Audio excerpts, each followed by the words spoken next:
The first question, please name and describe at least one specific policy that you support to reduce child poverty in our own backyard. It's here. Poverty is right here in front of us. So it's about giving parents the tools to improve their lives so that their children can have some successes in safety and food and shelter and learning opportunities. We had a particular focus on rural poverty in this book.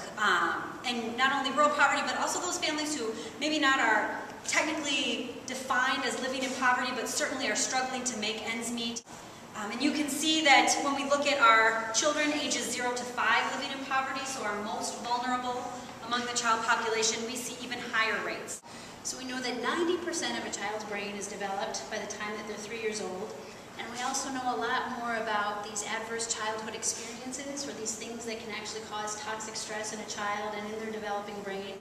What we also know, though, is that there are a lot of interventions that when we intervene early, when we identify potential developmental delays in an infant or a toddler or a young child, a preschooler, we know that we can kind of help correct that path. We know once they start, and if they're behind, the amount of money that we spend later on is greater than if we would just put the money in from the beginning. Even then, it was very big preponderance of information talking about the development and how important it is to get early education to our children.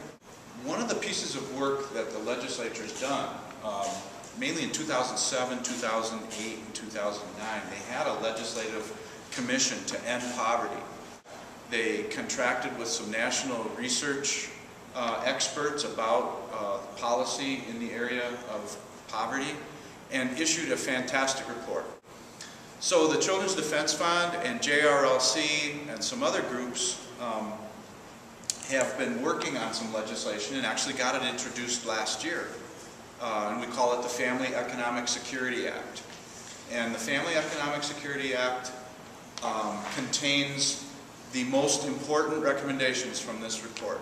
I'm very impressed with what I've read and the language of this bill. I think it is a comprehensive approach. I would support it. Definitely we need to invest in our children and our families.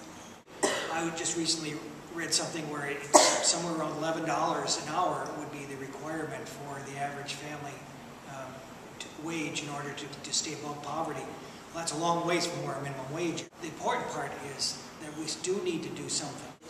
I understand that what people want and what they're trying to do is provide for themselves and their families. When you cut food, shelter, education, transportation from people, you cut children.